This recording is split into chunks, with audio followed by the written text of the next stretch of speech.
League, and welcome to the very first video recap of the week.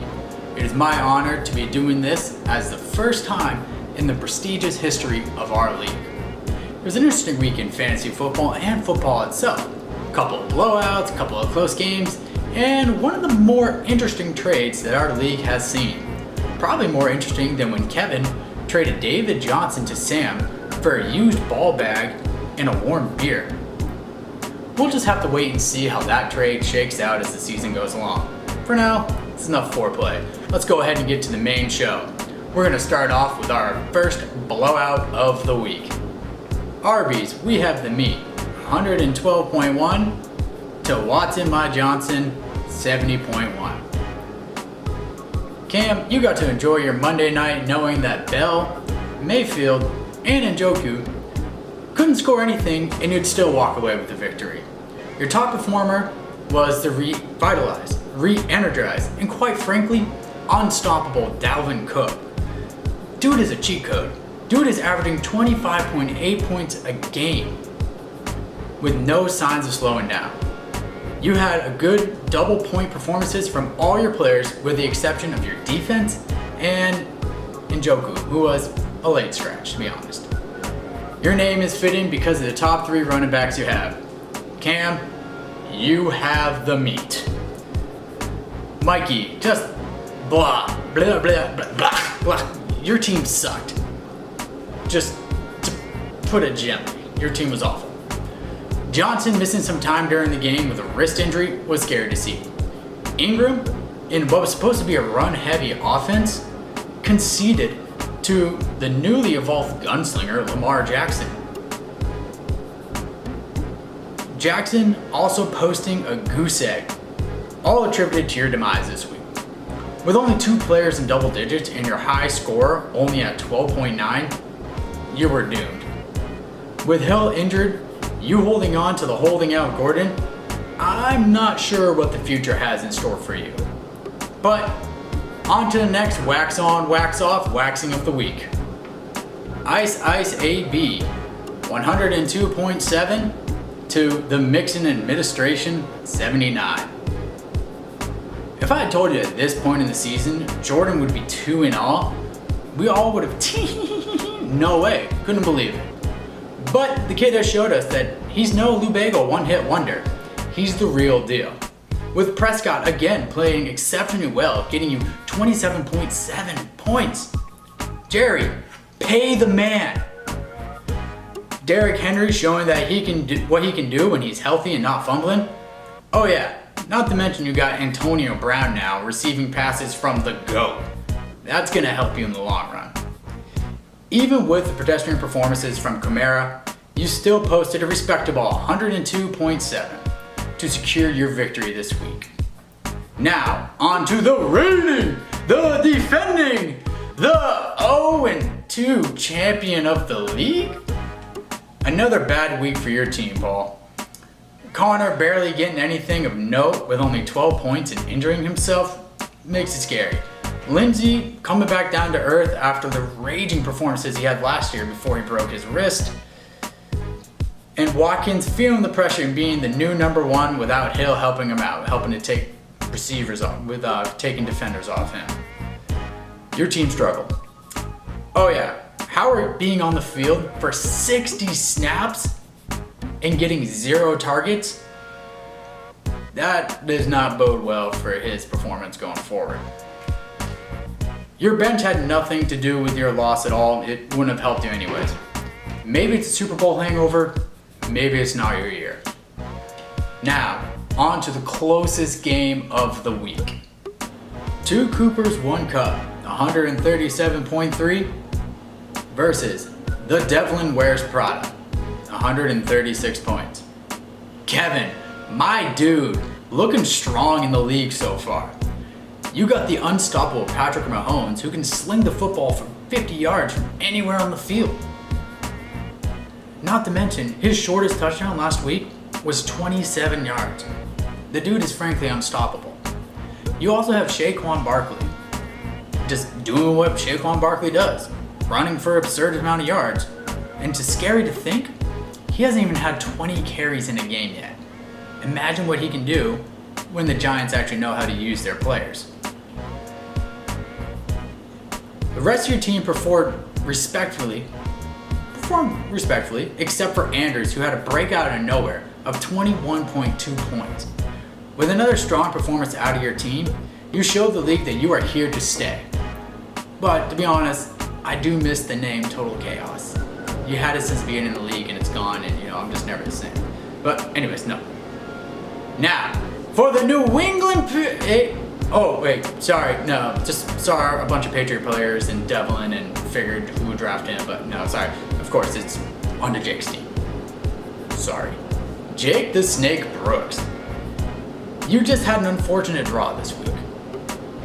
Trust me, I've been there. I love your team. You were the second highest scoring person in the league this week, but you ended up facing the highest scoring person in the league this week, which is unfortunate.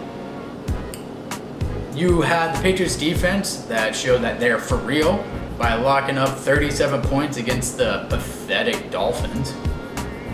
Galladay had a holiday with 21.7 points. The only weak spot was Hopkins, who only put up 6.5. We can safely say that that's not going to be a common theme each week with Hopkins. Looking forward, yes, you are 0-2, but no need to hit the panic button yet. You have a great team going forward, and oh yeah, I can't go without talking about Tom Brady. He's on your team. The GOAT! Now, moving on to my matchup. I don't want to, but here we go. Good Juju, 118.2 versus Looky at My Rookie, 109.4. Whoa, Sammy boy! Your team performed admirably for the second straight week. You had two people that really stood out. For the second year in a row, you might have the league MVP on your team, Lamar Jackson. The dude elevated his game this year and is now showing everyone that he has a great arm along with his dynamic speed. He ran for over 100 yards to go with his 2 passing touchdowns. He racked up a good 30.9 points for you. Tie that production with the breakout of Chris Godwin, your favorite person this year, who had 22.1 points, you were off to a great start. Yes, Christian McCaffrey was blah this week, but that's not going to be a weekly occurrence. The dude is the entire Carolina Panthers offense. He's going to bounce back for you. You came into Monday night looking for a Chubb to perform, to win your matchup, and you got more than enough to secure your win. You have a team built to possibly win your first league championship in the league you run. Now, on to my revamped team. Eckler was my best performer with 20.3 points. Dude is the real deal and the highlight of my team early on. Mack and Carson underperformed. Rivers could not get anything going in his team's loss to the Lions, thanks to their kicker. Aside from that, I only had 2 guys not hit double digits. I'm not pushing the panic button yet. I have scored the 3rd most points in the league, and I've also had the 2nd most points scored against me. Part of the reason I'm at where I'm at now is because of bad matchups, but mostly due to my poor roster management. Sanders on my bench, to give one example. With better roster management and hopefully better matchups going forward, I see a big turnaround for my team. Then again, I might be a little biased. Now on to the game of the week! Jim and Juice, 114.5 to Hunt be kicking girlies, 112.5. Jeff, you came into Monday night hoping, praying, begging that OBJ has a breakout performance and gets you a lot of points. Well, good for you. OBJ's $2 million watch wasn't the only thing that was money on the field Monday night. With his ridiculous one-handed snag, he got you 25.1 points and got you and your team the victory this week. You had a breakout performance from Aaron Jones, who put up 23 points, and a decent 19-point performance from Elliott. You only had 4 players in double digit though, which is concerning looking at the consistency amongst your players. But you are able to bring yourself out of the 0-whatever hole to get yourself to 1-1 back to 500. Be interesting to see how your team performs going forward. Mr. Michael, we come to your team recap. Close, but no cigar this week for you, sir. You had 2 great performances from Kelsey and your newly acquired toy, Julio Jones, getting 22.2 and 25.1 points respectively. The guy I criticized, Karan Johnson, put up 15.8 points and put me back in my place. Unfortunately, with Alshon getting hurt, Cowboys putting up 1 point, and Williams putting up 7.1 points did not help you in securing a win this week. You mentioned earlier about flipping back and forth between Alshon and Ross and Alshon, and you end up sticking with Alshon. Well, like a drunk girl at last call, you made a bad choice. You got a team that's well positioned to make a good run, just gotta have better picks moving forward. Here's a look at next week matchups. My game of the week for next week is Looky at My Rookie versus Hunt Be Kicking Girlies. Yes, I'm biased, but it's my recap and I'll do what I want. Your fault for letting me do this. This is a big matchup for these two teams that were just part of a very controversial trade early in the week. Now, let's check in on the guy who traded Julio Jones.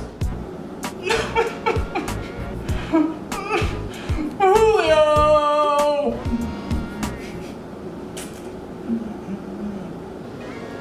Well, he's not doing good this week.